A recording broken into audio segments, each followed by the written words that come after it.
বাংলাদেশের সেই নির্বাচনে দুইটি ভোট হয়েছে। একটা হলো সংসদ নির্বাচনে আমরা সংসদ সদস্য নির্বাচিত করেছি, আর একটা হলো গণভোট হাওয়া ভোটে আমরা ভোট দিয়েছি। হাওয়া ভোটে 70% ভোট এখানে দিয়েছি প্রায় প্রিয় বৈশাখ, আর 51% ভোট পেয়ে সরকার গঠন করছে বিএনপি। প্রিয় বৈশাখ, এই জন্য তিনি এই 51% ভোট দিয়ে এই গণভোটকে প্রত্যাখ্যান করছেন।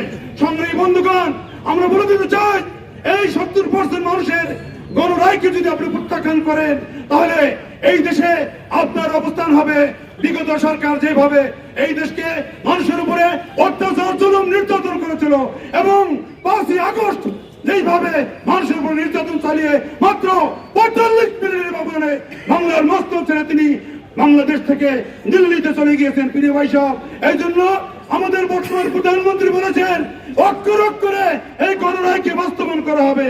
আপনার কাছে অনুরোধ, আপনি লিমাতে করোনা মালাদা বলুন, কেন এই কথা বলো তা নিজেরা করবো না, তারপরে মাক্তে নিন্দালে আমার আন্তা কুলু মালাদা বলুন, এমন কথা আমরা বলবো তা নিজেরা করবো। প্রিয় ভাই সব, এই জন্য প্রধানমন্ত্রীর কাছে অনুরোধ, আপনি যে কথা বলেছেন অক্ষর অক্ষরে বাস্তবায়ন করবেন। এই জন্য আমরা আপনার কাছে অনুরোধ, এইটা বাস্তবায়ন করবেন, তা না হলে এই দেশের জনগণকে সাথে নিয়ে আমাদের আন্দোলন চলবেই চলবে। এই রায় বাস্তবায়ন না হওয়া পর্যন্ত আন্দোলন চলবে।